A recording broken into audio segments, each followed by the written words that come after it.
ጤና ይስጥልን የተወደዳችሁ ተመልካቾቻችን ከአባይ ቴሌቪዥን የሚተላለፍላችሁ የዕለተ ማክሰኞ ሚያዝያ 14 ቀን 2017 የዜና ለፍታ የመረጃ ሰዓታችን ተጀምሯል።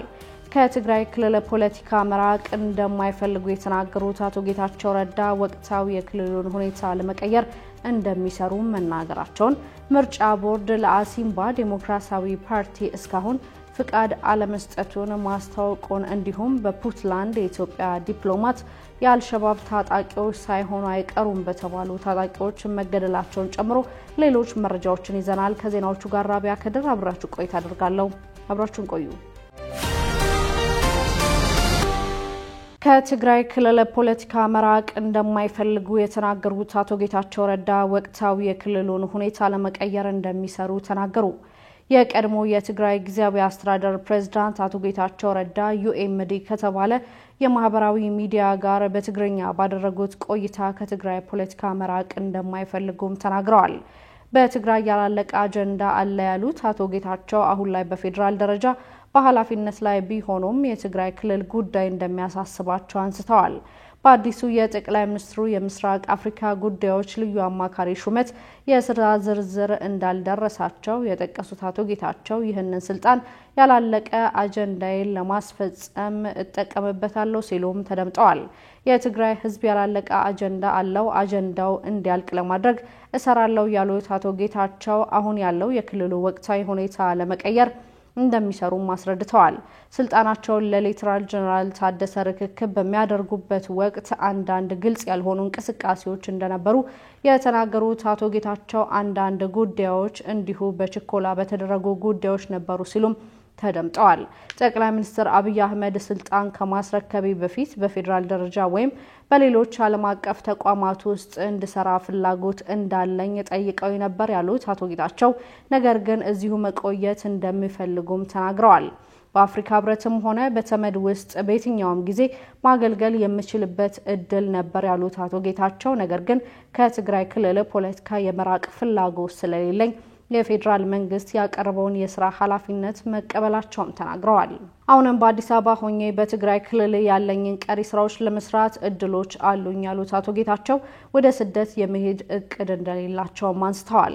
አቶ ጌታቸው አክለውም የህወሓት አመራሮች አሁን እንደ አዲስ የተዋቀረውን አስተዳደር የተቀበሉት የራሳቸውን ገበናና ስርቆት ይደብቁልናል የሚሏቸው አመራሮች መኖራቸው ስለተቀበሉ ነው ሲሉም ተደምጠዋል። ምርጫ ቦርድ ለአሲምባ ዲሞክራሲያዊ ፓርቲ እስካሁን ፍቃድ አለመስጠቱን አስታወቀ። የኢትዮጵያ ብሔራዊ ምርጫ ቦርድ አሲምባ ዲሞክራሲያዊ ፓርቲ ምንም አይነት ጊዜያዊም ሆነ ቋሚ ህጋዊ እውቅናና የምዝገባ ፍቃድ ያልወሰደና የምዝገባ ሂደቱን ያልጨረሰ በመሆኑ ህብረተሰቡ ጥንቃቄ እንዲያደርግ አሳስበዋል። አሲምባ ዲሞክራሲያዊ ፓርቲ አዴፓ በሚል ስያሜ በ26 ሁለተኛ ወር 2012 የክልላዊ የፖለቲካ ፓርቲ ህጋዊ የእውቅና ጥያቄ ለቦርዱ አቅርቦ በምዝገባ ሂደት ላይ የነበረ ሲሆን የፓርቲው ህጋዊ የእውቅና ሂደት በሀገሪቱ በተከሰተው ግጭት ምክንያት ተቋርጦ መቆየቱንም ቦርዱ አስታውቋል። በአሁኑ ሰዓትም የተሻለ ሰላም በመኖሩ የተቋረጠውን ሂደት እንዲቀጥልና ህጋዊ የሰውነት ማረጋገጫ እንዲሰጣቸው ፓርቲው መጠየቁን ቦርዱ አስታውቋል።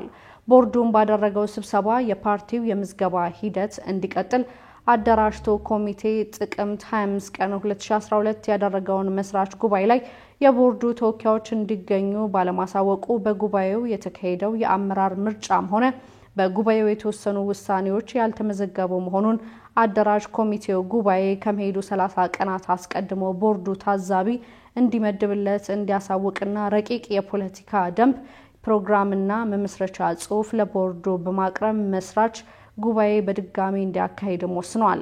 የፓርቲው አባላት የሚገኙበት ኢሮብ ወረዳ ከግማሽ መሬት በላይ በኤርትራ ሰራዊት ቁጥጥር ስር ስለሚገኝ በአካባቢው ተንቀሳቅሶ አባላት ማደራጀት ስለማይችል የኤርትራ ሰራዊት የተጠቀሱትን አካባቢዎች እስኪለቅና የተዘጋጀ መንገድ እስኪከፈት ድረስ ለጉባኤው በቂ ጊዜ እንዲሰጠውም ጠይቋል።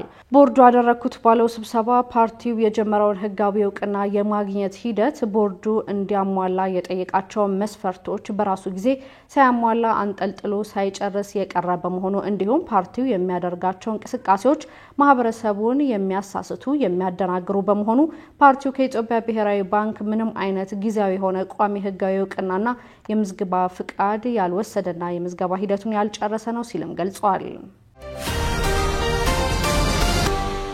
ጅቡቲ የመኖሪያ ፍቃድ ለሌላቸው ኢትዮጵያውያን ከሀገር መውጫ ጊዜ ገደብ እንደማታራዝም አስታወቀች።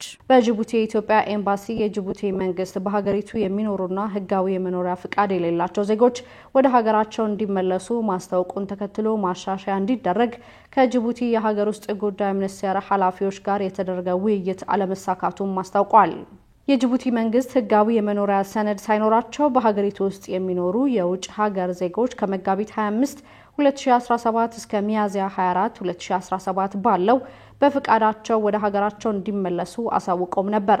ይህንንም የማይተገብር ደግሞ በፖሊስ ኃይል ወደ መጡበት ሀገር እንዲመለሱ የሚደረግ መሆኑንም አስታውቆ ነበር። በነበረው ውይይትም የተለያዩ ጉዳዮችን በማንሳት ኢትዮጵያን ወደ ሀገራቸው የመመለሻው ቀን ቢያንስ በ3 ወር እንዲራዘም ጥያቄ መቅረቡን በጅቡቲ የኢትዮጵያ ኤምባሲ ገልጿል። የጅቡቲ መንግስት ግን የተያዘው እቅድ የሚሻሻልበት በልዩ ሁኔታ የሚታይ ሀገር እንደሌለ በግልጽ ማስቀመጡ ነው የተጠቆመው። በኢትዮጵያን ባለቤትነት የተያዙ የንግድ ድርጅቶችን በተመለከተም ባለቤቶቹ በጅቡቲ መኖር የሚያስችላቸውን ህጋዊነታቸውን እስኪያረጋግጡ ድረስ ንብረታቸው በአደራ ሰጥተው ሊሄዱ እንደሚችሉም ገልጿል። በፑንትላንድ የኢትዮጵያ ዲፕሎማት የአልሸባብ ታጣቂዎች ሳይሆኑ አይቀሩም በተባሉ ታጣቂዎች ተገደሉ።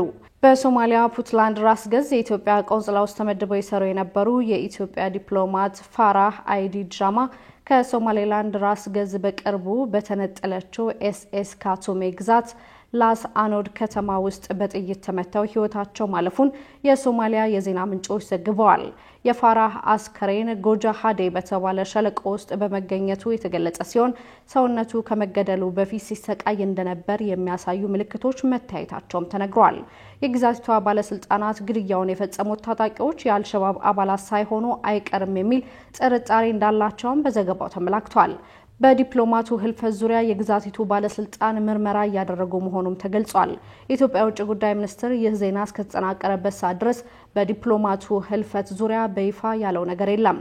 የሶማሊያ ፌዴራል መንግስት ከሶማሌላንድ መገንጠል እንፈልጋለን ያሉ የጎሳ ሚኒሻዎች ከደም አፍሳሽ ውጊያ በኋላ የመሰረቱት ኤስኤስ ካቱሜ ግዛት ባለፈው ሳምንት የፌዴራል አባል ግዛት አድርጎ መቀበሉን ማወጁም ይታወሳል። ከቅርብ ጊዜ ወዲህ ከፊል ራስ ገዝ በሆነችው ፑንትላንድ የተለያዩ ከተሞች የሚኖሩ ኢትዮጵያውያን ዜጎች በከተማዋ ፖሊሶች ማንነት የለየ ባሉት ጥቃት ህጋዊ ሰነድ የሌላቸው ኢትዮጵያውያን ስደተኞችን የማስወጣት ዘመቻ እየተካሄደ መሆኑን በተደጋጋሚ ሲገልጹም ይደመጣል።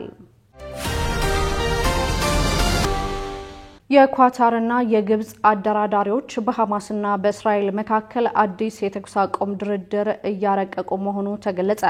በሐማስና በእስራኤል መካከል አዲስ የተኩስ አቁም ድርድር ሊደረግ መሆኑ ተገልጿል።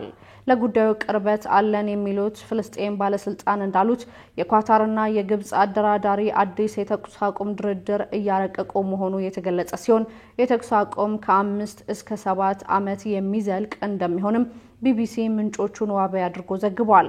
ሁሉም እስራኤላውያን ታጋቾች ተለቀው በምላሹ በእስራኤል እስር ቤት የሚገኙ ፍልስጤማውያን የሚለቀቁ ሲሆን ጦርነቱ በይፋ ቆሞ የእስራኤል ወታደሮች ሙሉ ለሙሉ ከጋዛ እንዲወጡ ይደረጋልም ተብሏል።